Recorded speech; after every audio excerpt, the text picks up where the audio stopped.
សូមស្វាគមន៍ការវិលត្រឡប់មកជួបគ្នាសាជាថ្មីម្ដងទៀតជាមួយនឹងនីតិកសិកម្មចិញ្ចឹមពោះបាទសុខសប្បាយទេបងប្អូនទាំងអស់គ្នាបាទថ្ងៃនេះដែរយើងមានប្រធានបទ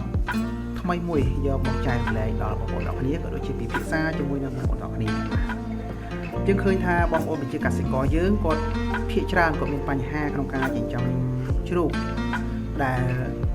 មានក្លិនរំខានទៅដល់គ្រួសារក៏ដូចជាអ្នកជិតខាងបាទហើយមិនត្រឹមតែជ្រូកទេមាន់ទាកាលណាយើងចិញ្ចឹមរៀងច្រើនគឺវាមានក្លិនបាទមានក្លិនណា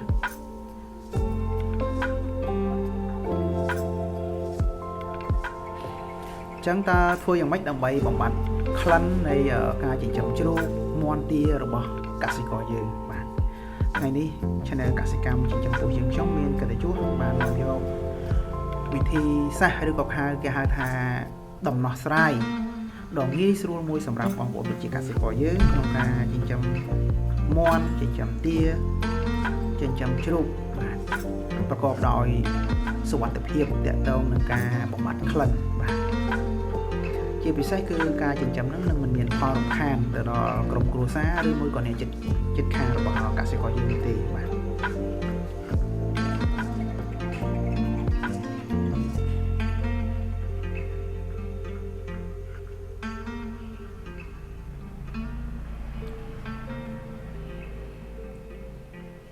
ការពិតទៅយើងគិតថាបញ្ហាក្លិនវាអ្នកមួយចំនួនគាត់ថាជារឿងតូចតាចទេជាពិសេសគឺបងប្អូនប្រជាកសិករគាត់ដែលគាត់ជាអ្នកចិញ្ចឹមបាទតែសម្រាប់អ្នកដែលរងផលប៉ះពាល់ពីខាងក្រៅដែលគាត់មិនមានអត្ថប្រយោជន៍អីពីការចិញ្ចឹមនឹងមកវិញវាទៅជាការរំខានដ៏ខ្លាំងមួយបាទអ្នកខ្លះរហូតទៅដល់ប្តឹងផ្ដាល់ទៅដល់អាជ្ញាធរដែនដីទៀតបាទដើម្បីធ្វើយ៉ាងណាឲ្យគាត់ចិញ្ចឹមជ្រូកចិញ្ចឹមមាន់ចិញ្ចឹមទាហ្នឹងកុំឲ្យមានក្លិនជះទៅលើគ្រួសារអ្នកជិតខាងបាទដូច្នេះហើយយើងសង្កេតឃើញថាការចិញ្ចឹមមាន់ចិញ្ចឹមជ្រូកចិញ្ចឹមទាជាទ្រង់ទ្រាយធំគឺច្រើនតែធ្វើដាច់ឆ្ងាយពីគេពីឯងបាទដើម្បីកុំឲ្យជះក្លិនក៏ដូចជាប៉ះពាល់ទៅដល់មជ្ឈដ្ឋានរស់នៅជុំវិញ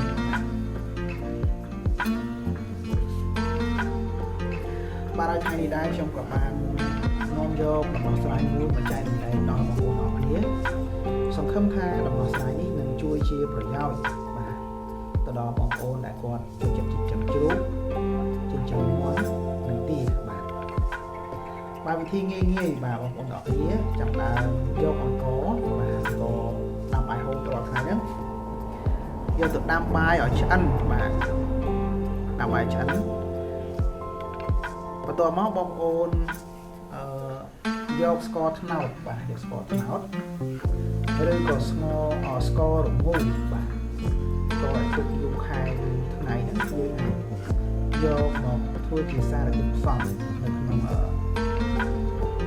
ទឹកដែលបំបត្តិក្លិនបាទនិយាយឲ្យសាមញ្ញគេហៅថាទឹកអតិសកម្មប្រាណទឹកអតិសកម្មប្រាណហើយសារធាតុផ្សំរបស់វាគឺមានបាយមានស្ករនេះឯងបាយដាំទុករយៈពេល7ថ្ងៃទៅ10ថ្ងៃបាទប៉ុន្តែការទុកហ្នឹងគឺទុកនៅក្នុងប្រអប់ឬមួយក៏ពាងកឡគ្របឲ្យជិតកុំឲ្យទឹកចូលបាទយកទៅទុកក្នុងព្រៃក្បែរផ្ទះឬក៏ក្រោយផ្ទះអីចឹងទៅបាទដើម្បីឲ្យបានអតិសកម្មប្រាណយកមកធ្វើគេហៅថាចូលធ្វើប្រវត្តិការនៅក្នុងបាយរបស់យើងបាទ7ទៅ10ថ្ងៃយើងអាចយកបាយហ្នឹងមកលាយជាមួយនឹងស្ករបានហើយបាទ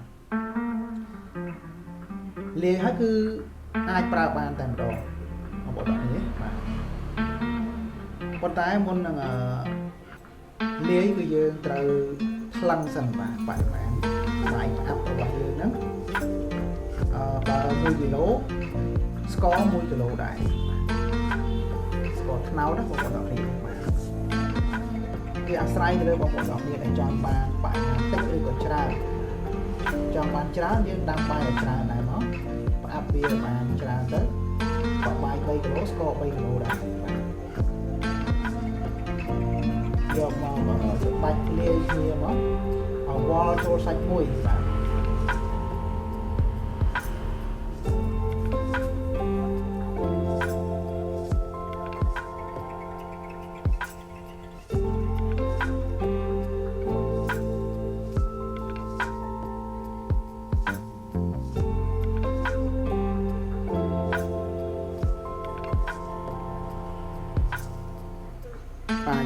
មកច្បាច់ឲ្យ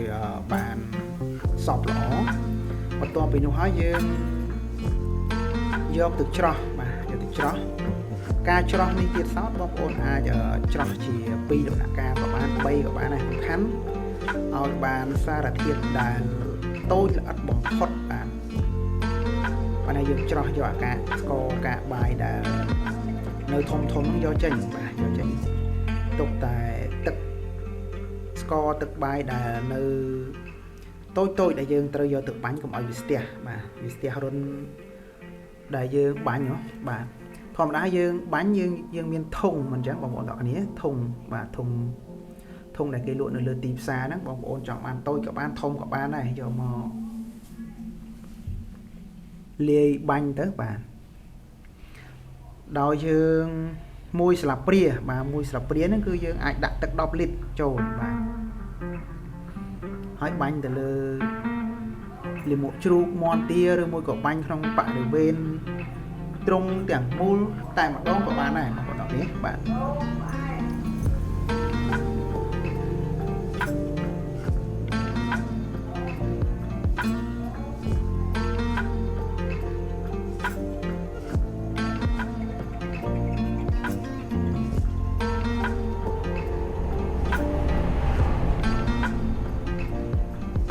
បាទច្រោះហើយយើងយកទៅបាញ់តែម្ដងបាទ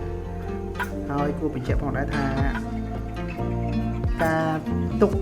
ទឹកអតិសង្គមប្រាណនេះគឺយើងទុករហូតបានដល់ទៅ6ខែបាទ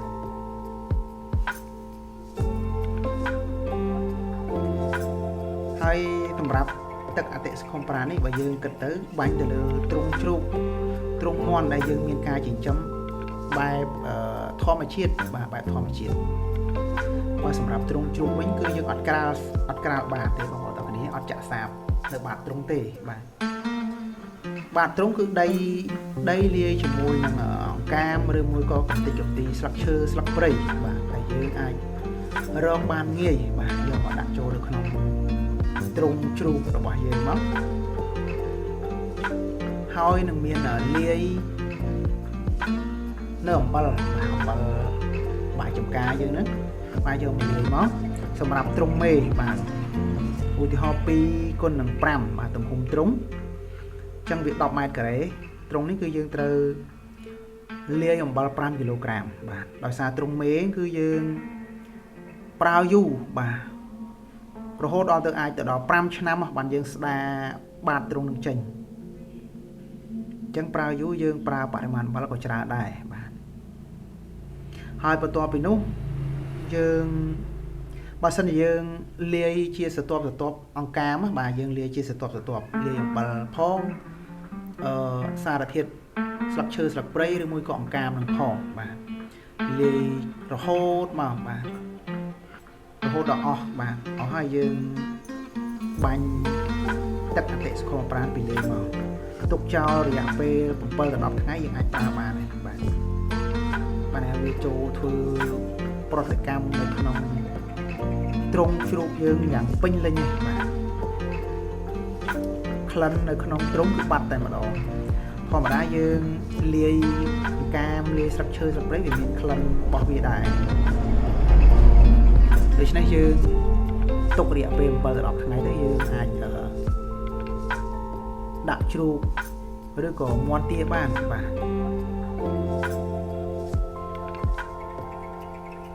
សម្រាប់បងប្អូនដែលមិនទាន់ជឿជាក់បាទសាកល្បងសិនបាទ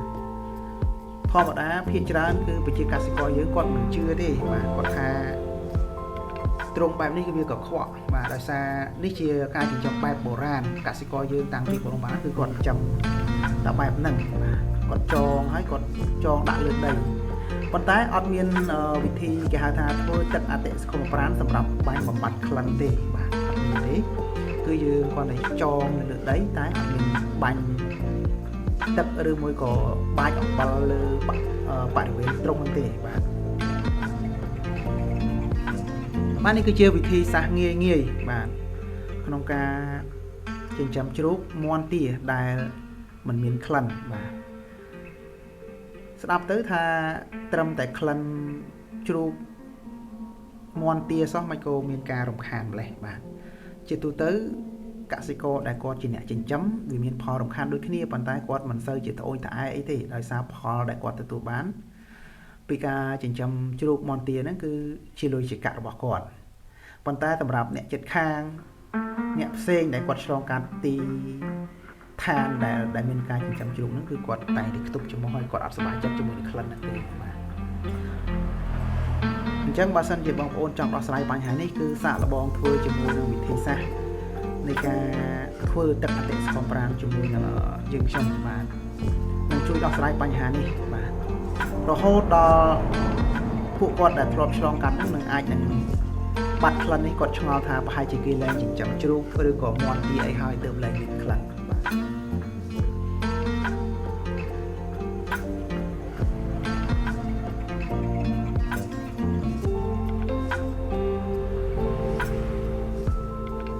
បាទខ្ញុំសូម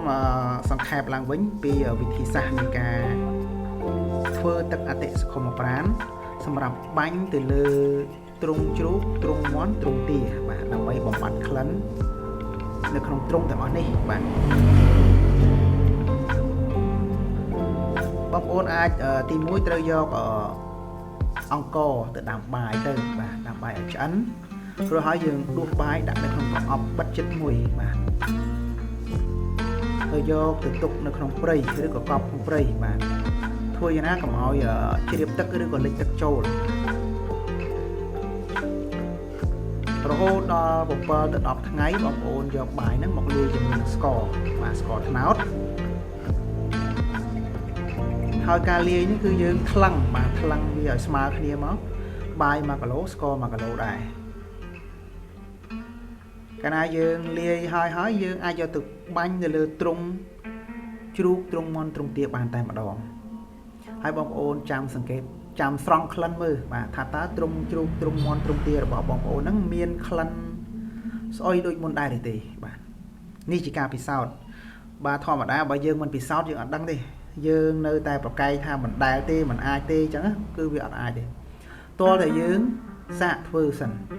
ធ្វើតាមជំហានដែលខ្ញុំរៀបរាប់ប្រាប់ហ្នឹងនឹងបានលទ្ធផលដូចដែលខ្ញុំធ្វើដូចគ្នាបាទហើយការប្រើប្រាស់វិញគឺ1ស្លាបព្រាបាទទឹក10លីត្របាទ1ស្លាបព្រាទឹក10លីត្របាញ់ទៅលើទ្រុងតែម្ដង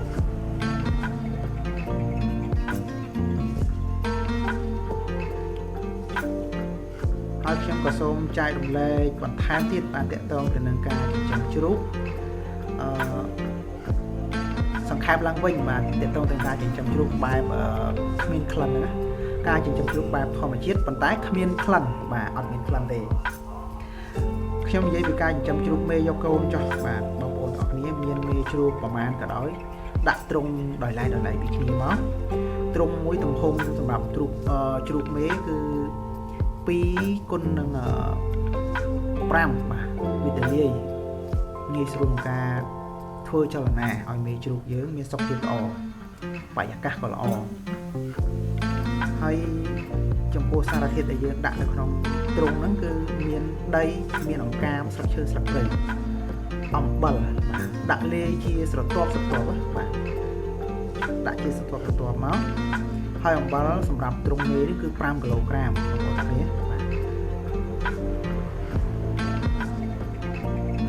បាទវាចូលឡើងរហូតទៅអស់5គីឡូហ្នឹងទៅ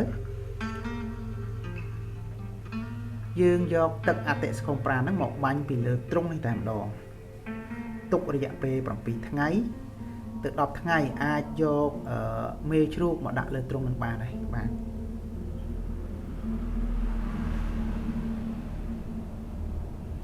នេះទ្រុងជ្រូកមេសម្រាប់ទ្រុងជ្រូកសាច់គឺយើងអាចធ្វើធំជាងនេះបាទឧទាហរណ៍ថា3គុណនឹង5អីចឹងទៅបាទ3គុណនឹង5ម៉ែត្របាទអញ្ចឹងយើងដាក់អំបិលនៅក្នុងនេះវាអាចថាខ្ទង់5-6គីឡូដែរ5-6គីឡូដែរប្រហែលទ្រុងជ្រូកមេប៉ុន្តែទំហំធំជាងដោយសារជ្រូកមេយើងអាចទុកសារធាតុនៅក្នុងទ្រុងហ្នឹងរហូតដល់ទៅ5ឆ្នាំតែទ្រុងជ្រូកសាច់វិញគឺ យ៉ាងយូរត្រឹមតែមួយឆ្នាំហើយយើងស្ដារត្រង់ចេញបាទស្ដារត្រង់ចេញហើយយើងរៀបចំសារថ្មី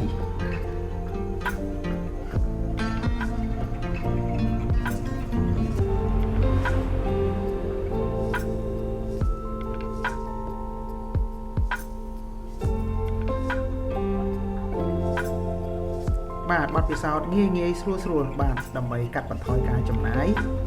ទៅលើការចិញ្ចឹមជ្រូកមាន់ទាបាទប្រកបដោយសុវត្ថិភាពបរិស្ថានល្អវាមានប្រយោជន៍អីខ្លះបងប្អូនទាំងគ្នាក្នុងការចិញ្ចឹមជ្រូកបែបធម្មជាតិដែលមិនមានក្លិនសាច់វាក៏ល្អបាទសាច់ជ្រូកបាទសាច់ជ្រូកសាច់មាន់សាច់ទាហ្នឹងក៏ល្អដែរបាទល្អដូចគេហៅថាស្តៀងទៅនឹងការចិញ្ចឹមបែបគេហៅថាព្រៃបាទលក្ខណៈព្រៃដូចសត្វព្រៃចឹងបាទដូចសត្វជ្រូកព្រៃចឹងគឺមានគុណភាពប្រហាក់ប្រហែលនឹងសត្វជ្រូកព្រៃបាទ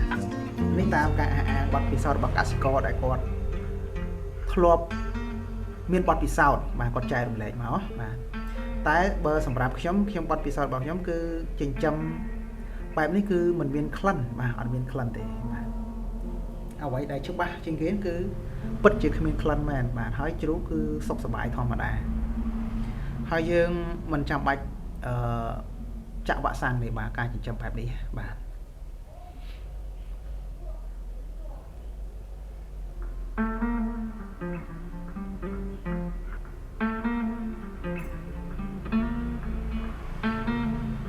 អរគុណច្រើនសម្រាប់ការតាមដាននៅវីដេអូរបស់ខ្ញុំនៅថ្ងៃនេះ